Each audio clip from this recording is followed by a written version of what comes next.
Something about animals. I think you have it easier than us because of the abstract implication of stairs. I like to visit the nightlife section of the London Zoo because it's warm and dark and quiet, and you need to spend time there. It's very difficult to miss a giraffe. They're very tall and orange, and if you go to the giraffe enclosure, you will see a giraffe. Unmissable. I almost just said unkissable. This is also true. I would not want to kiss a giraffe. On top of being exceedingly long, their tongues are also purple, right? There's just something a bit strange about that. I reckon also that a giraffe would not want to kiss me either. I am very short, very bitey, and right now my breath smells like lunch, which was a turkey and bacon sandwich.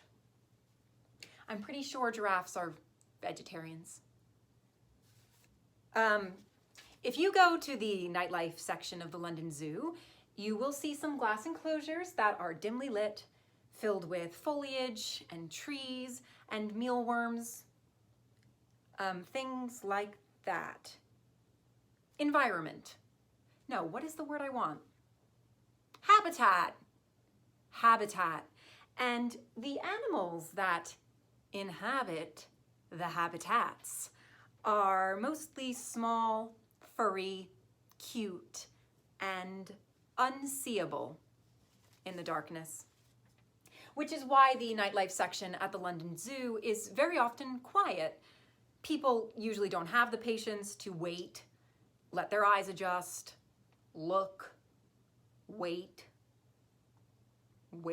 I mean, it is fucking exhausting and it's boring. I'm just gonna be honest. It's boring. Sometimes you have to wait a long, long time. And I'm not talking about like modern long times. Like yesterday, I went through this drive-through to get a coffee and I found myself thinking, oh wow, they're making my coffee in a really long amount of time. I feel like I've been here forever. And then I pulled up to the window. I was at the till, the barista handed me my drink, and I saw the serving clock flashing the numbers 3:01 in yellow font. That's 3 minutes and 1 second.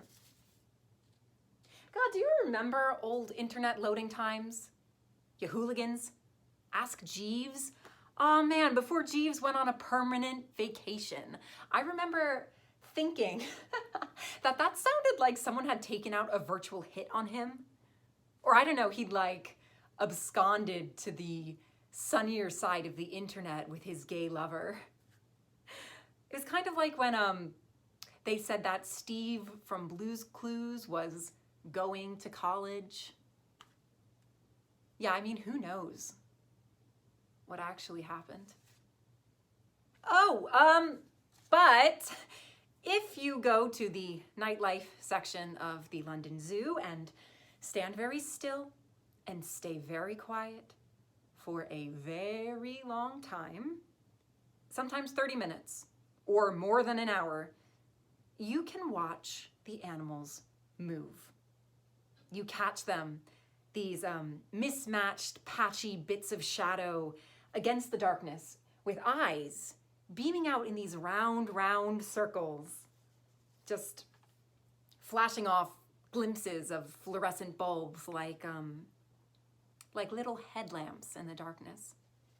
And these animals are perfect. Fluffy, small, and terrifying. Here are the 3 most terrifying nightlife creatures, which I have ranked from least terrifying to most terrifying. Number 3, bats. Especially tiny fruit bats. They fly so fast. But they are also the cutest thing I've ever seen. So, number 2, the slender loris. Now, I know that many people have seen this viral YouTube video of a slow loris eating fruits, and it is super cute, And they are super cute. I completely agree. A slender loris is also cute. However, its proportions are the stuff of nightmares, genuinely.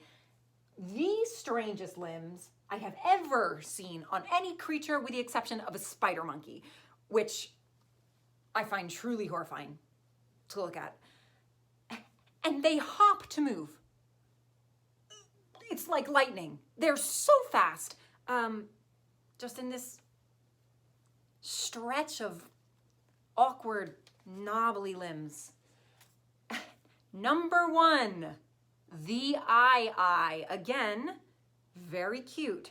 However, the legend is that if you look an eye directly in its eyes, it will come sit on your chest in the middle of the night and stick its fingers into your heart. So there's that. The most perfect nightlife animal is the potto, which is also one of the pieces of evidence for why you have it easier than us, and the abstract implication of stairs, which is the thesis of this piece. A potto moves like nothing I have ever seen. Slow, perfect, and efficient. Part of the reason for this is that pottos have these long, grasping appendages. I'm not actually sure that that's the word I want. Like fingers, etc. Is there another word for that? On their front and hind legs. So it's like fingers on their toes, if you will. Like many, many primates, of which the potto is a distant relative, and of which we are also a distant relative. And the potto winds its way perfectly, effortlessly, through the dimly lit trees in the nightlife section of the London Zoo, where I've been standing for an hour and a half, silently weeping in the dark, because I love them so much.